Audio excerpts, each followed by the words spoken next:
La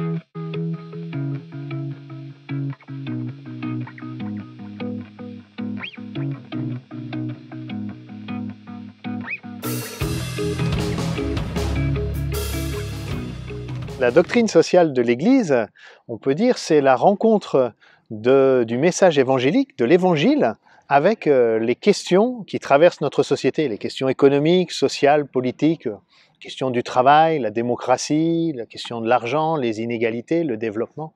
Voilà, l'Évangile a quelque chose à dire ou peut nous aider à trouver notre chemin pour mener une vie bonne, construire une société plus juste. Et cette rencontre entre l'Évangile et les questions économiques, sociales et politiques, on peut dire qu'elle cristallise dans un enseignement particulier de l'Église qu'on appelle la doctrine sociale et qu'on voit en particulier dans des grands documents écrits par des papes ou des conciles, et puis quelquefois aussi par des documents écrits par les évêques ou par d'autres. Hein, dans les grands documents des papes, on se souvient qu'à la fin du XIXe siècle, le pape Léon XIII avait écrit une encyclique, une lettre sur la condition des ouvriers.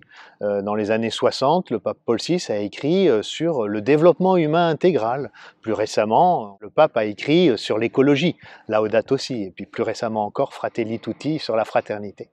Voilà, la rencontre de l'Évangile avec la question sociale. Et on peut dire que c'est vraiment au cœur du message chrétien. Le pape Jean-Paul II disait que la diffusion et l'enseignement de la doctrine sociale de l'Église faisait vraiment partie de la mission évangélisatrice de l'Église, que c'était une dimension essentielle du message chrétien. Et le pape François dit un peu la même chose en 2013 quand il dit il y a une dimension sociale à l'évangélisation, et cette dimension sociale, si on n'en tient pas compte, si on ne l'explicite pas, on risque de dénaturer la mission même de l'évangélisation. C'est dans Evangelii Gaudium en 2013. Donc voilà, la doctrine sociale, quelque chose qui est une manière d'exprimer quelque chose de très important dans le mystère de la foi chrétienne. Alors, sur le thème produire et créer, qu'est-ce que la doctrine sociale peut nous enseigner ?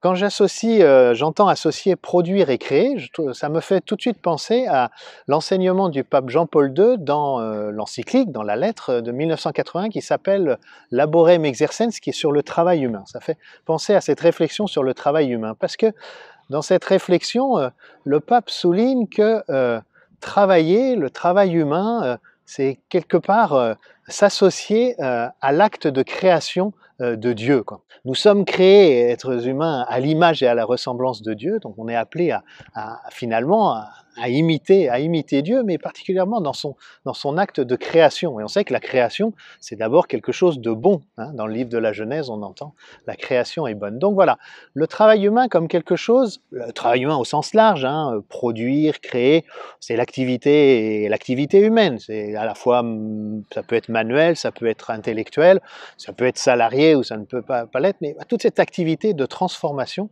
voilà, peut être quelque chose de bon si ça se met à l'image de la manière dont Dieu crée. Mais alors précisément, si on veut être à l'image la manière dont Dieu crée, ça va nous faire réfléchir que le travail doit d'abord être humanisant et non pas déshumanisant. Voilà, on a tous en tête les images de Charlot dans les temps modernes, qui n'est plus vraiment un être humain quand il est en train de serrer des boulons, quoi. Et puis on peut imaginer aujourd'hui, on sait qu'il y a des activités humaines qui sont déshumanisantes. Mais aussi imiter Dieu qui crée, d'une certaine manière, entre guillemets, hein, ça veut dire aussi, si on le fait bien, on doit prendre soin de la création, quoi. On peut pas créer pour détruire la création. Alors ça nous renvoie avec toute la thématique qu'a beaucoup développé le pape François, de prendre soin de notre maison commune. Donc quand on produit et crée, est-ce qu'on prend soin de la maison commune ?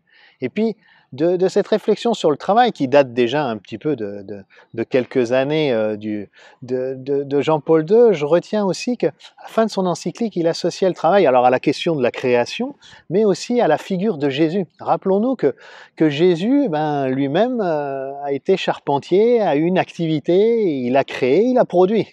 Voilà. Et puis en pensant aussi au Christ, se dire que le travail, notre activité de produire et de créer, a quelque chose à voir aussi avec avec le mystère pascal, voilà, avec le mystère du passage de la mort à la vie. Et là, ça peut nous aider à comprendre comment, bien sûr, il y a une dimension de peine dans le travail. Bien sûr, pour produire, eh ben, ça entraîne voilà, quelque chose d'une difficulté, parfois même d'une souffrance, mais voilà, le mystère pascal nous fait passer de la souffrance à la résurrection, à la vie. Alors, ça peut nous aider à réfléchir sur ces questions.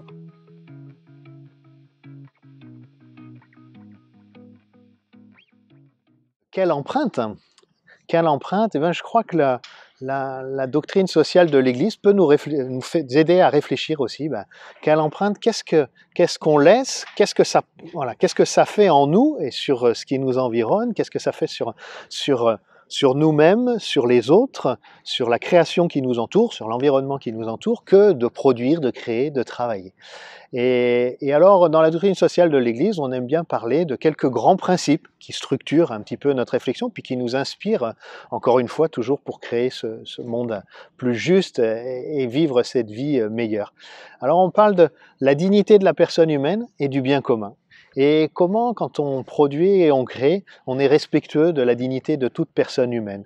Comment ce qu'on produit, ce que l'on fait, eh bien, respecte notre propre dignité. Voilà, ça, je crois que ça peut nous mener très loin. Puis en même temps, comment est-ce que cela contribue à faire avancer, à construire le bien commun, le bien du nous tous, quoi. Et là, de nouveau, on se rend bien compte aujourd'hui que le bien de nous tous, ben, c'est pas simplement mon bien particulier, c'est le bien de ce collectif que nous formons et qui est appelé à devenir toujours davantage un collectif marqué par la fraternité.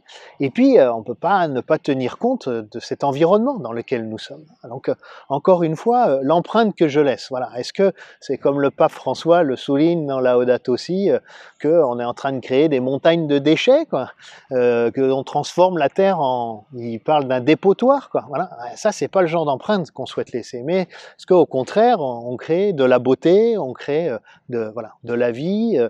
Donc voilà, est-ce qu'on est dans le sens du bien commun? Puis peut-être un dernier principe auquel on peut penser aussi pour creuser cette thématique de quelle empreinte on laisse. Ben, quelle empreinte on laisse, c'est vis-à-vis des plus petits, des plus pauvres de notre société, de nos sociétés. Alors, il y a un principe dans la doctrine sociale de l'Église qui est l'option préférentielle pour les pauvres, qui sont l'objet de notre attention et puis qui sont aussi appelés à participer. On doit se mettre aussi à leur écoute, quoi. C'est pas simplement voilà, agir pour eux, mais agir avec eux en nous mettant à notre école. Et ben, dans tout ce que nous faisons, dans toutes nos activités humaines, quelle part nous donnons aux plus petits, aux plus pauvres, à la personne handicapée, à la personne âgée? Quelle empreinte nous laissons?